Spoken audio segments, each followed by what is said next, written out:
नमस्कार, मी Sunita Patil सुनीता's blogs and स्टोरीजमध्ये तुमचं सहर्ष स्वागत करते. व्हिडिओ बनवण्याची अजिबात इच्छा नव्हती मला, पण मला काही बोलावंसं वाटलं म्हणून मी हा व्हिडिओ बनवते. गेले 4-5 दिवस वायटीवरती नुसता तमाशा चालू आहे. कोण खरं कोण खोटं हे ज्याचं त्यालाच माहिती आणि त्या वरच्या देवाला माहिती. मला फक्त एक गोष्ट माहिती आहे, ज्याचे जैसे कर्म तसे त्याला फळ मिळणार. ती म्हण आहे ना, सॉरी गाणं आहे, जैसे त्याचे कर्म तैसे फळ देतो रे ईश्वर.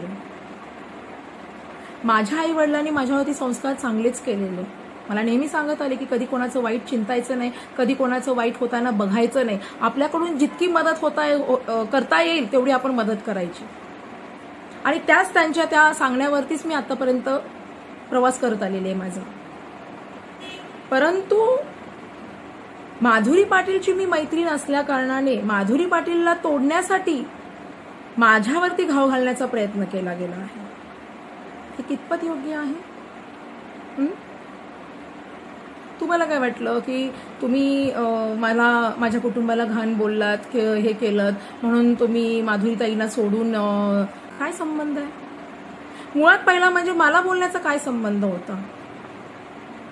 मी तुमचं कधी नाव घेतलं होतं? तुमच्यासाठी कधी वाईट बोलले होते? कधी वाईट चिंतलं होतं की तुमच्यासाठी कुठले लाईव्ह घेतले होते, व्हिडिओ सोडले होते? माधुरी सखी मंचच्या मेळाव्यापासून बघत आलेली आहे की यांनी मला टार्गेट केलेलं आहे. का तर मला त्रास होतोय, मला बोललं जातंय, माझ्या कुटुंबाला बोललं जातंय, म्हणून मी माधुरीताईंना सोडेन आणि मी लांब जाईन. म्हणजे माधुरीताई पुन्हा एकट्या पडतील. माधुरीताई एकट्या नाही आहेत, भरपूर जण आहेत त्यांच्यासोबत आणि मी सुद्धा आहे त्यांच्यासोबत. सांगण्याचा मूळ उद्देश असा आहे, तुम्ही कितीही प्रयत्न करा, तुमचा मनसुबा नाही पूर्ण होणार, सक्सेस नाही होणार. परंतु मी जो माझ्या अंतःकरणापासून जो तळतळाट दिलेला आहे ना, तो पण वाया नाही जाणार. फक्त देवाकडे एकच प्रार्थना करते, ज्यांनी हे कृत्य केलेलं आहे किंवा ज्यांनी हे असं वागणूक केलेली आहे त्यांना शिक्षा दे. त्याच्या कुटुंबाला किंवा त्यांच्या मुलाबाळांना नको. त्या लेकरांचा किंवा त्या कुटुंबियांचा काय दोष?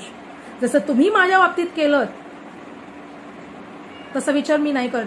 हा, रागाच्या भरात इमोशन्समध्ये मी बोललेली आहे आणि ते कायम असणार आहे, पण ते तुम्हाला लागू पडावं, निर्दोष लोकांना नाही.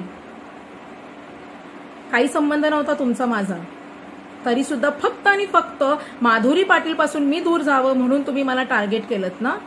पण तुमच्या या वागणुकीमुळे मी अजून जास्त जवळ आलेली.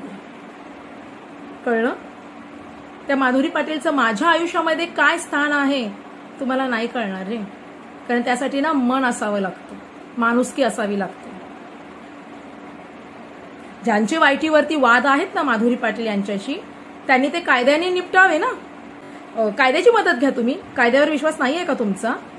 काहीतरी कटकारस्थान करून, काहीतरी चुकीचे आरोप लावून, फक्त वाईटीवरती धुमाकूळ घालून काही मतलब नाही. अशाने न्याय नाही मिळणार. न्याय मिळवण्यासाठी तुम्हाला कायद्याचाच दरवाजा ठोठवावा लागणार आहे. माधुरी पाटील जर चुकीची आहे तर तिला तिची शिक्षा मिळेल ना शिक्षा तिची. कायदा देईल ना शिक्षा. मग तुम्ही कायद्याने जा ना. कायदा संविधान हे फक्त बोलण्यापुरती आहे का? विश्वास नाहीये तुमचा? घ्या ना कायद्याचा आधार, घ्या ना संविधानाचा आधार. पण बस करा, हे वाईटीवरचे जे तमाशे आहेत ना ते बस करा. न्याय पाहिजे नाही तर पण न्याय देवतेकडे जा, करा कंप्लेंट. तसं पण सगळेजण कंप्लेंट करतच आहेत ना, मग करा. परंतु त्यांना तोडायचं म्हणून त्यांच्या आजूबाजूला असणाऱ्यांच्या कुटुंबावरती ते पण गेलेल्या नका हे करू. घाबरा त्याला जरा.